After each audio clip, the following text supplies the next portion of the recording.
Sân sai Victor nè. Anh lại cái sắc không? Yes, phụ chiang lỗ mô cái tiếng xe nào.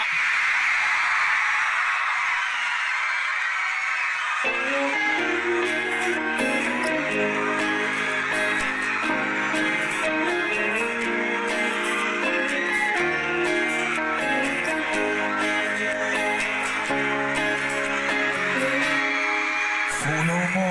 chiang lipstick hơi cạn son cả mình đó đi phụ viên vàng có rỗi bê về trên năm phụ chiếc lối vàng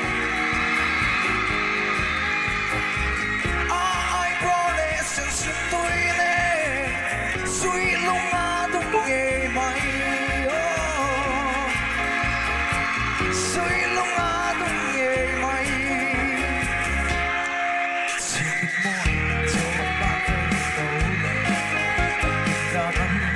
dấu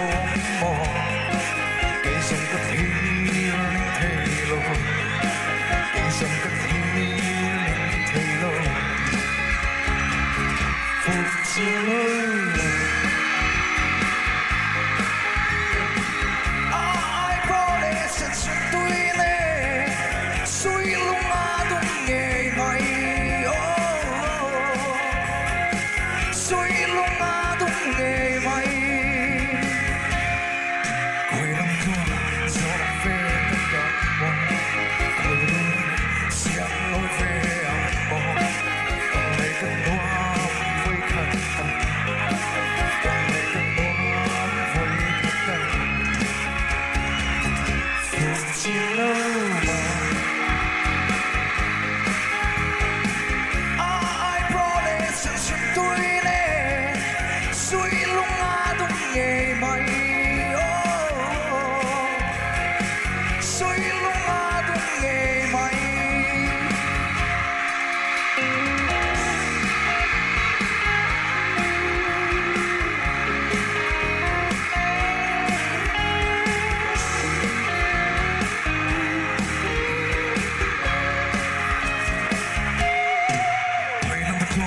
gió về tất cả mò khơi rô nắng xiang lối về âm mò còn lấy cơn gió với khát tận còn lấy cơn gió với khát tận phút chiều lối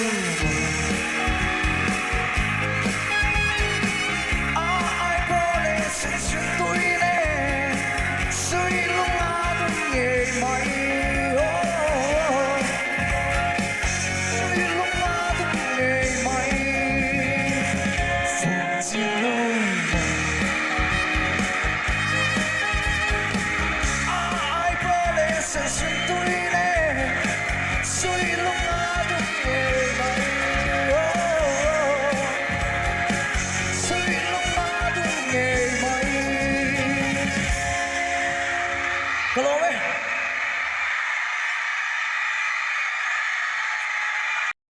Oi, si nuna chane late te kan nang mane kan hanjai ka tiang shem chuan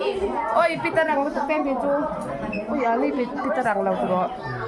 he pa chakte ram kalomi kan lao ani ki sial vet ro silver sial number 1 ing ma comment thalo te de ka la ku su ma comment ka ni mai Không tao họ đầm đồi hay cô tu na dar som le mi som dar som le mi som man kan la boy tu ru ne đầm đồi hay u vita po hay tian tuk ver la rondak sam thai chu ni a hau tu te lam pang he tu na kan lal vak si lo fence lam pang kan lal ti rangai si sia boy tla kan ni he chan are sa te nak tu kan chok don sia chok bang chan en heyan thom no te kan ta filter am thei kok len present zo zo te na ruk dur kan lo zong ve chen bok nen hian ruk dur vang tu ruk dur vang tu ni cô xem bùi bói tu le bok ni Là đi chị anh Linh lầu sau. Thế hay là quay cào chút thì từ về như cái nửa rồng làm bằng chưa Bisa cái gì lại còn miệng rồi.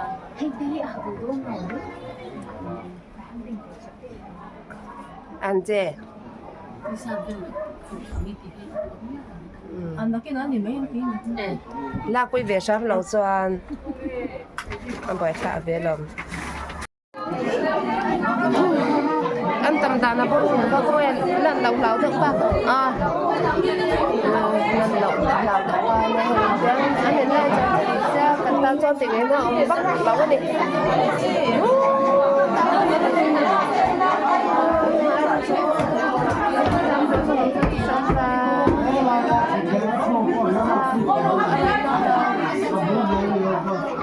Trong anh liangคนข้างแม่อุ้มไปกันตรงนี้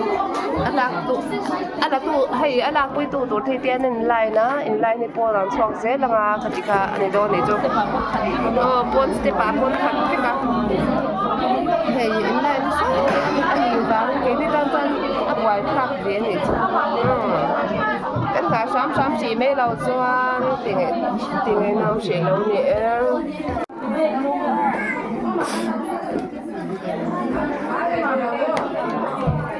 Lạc quy tôi tầm của bà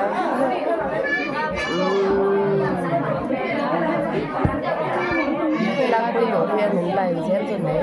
Chưa lẩu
Lại nuôi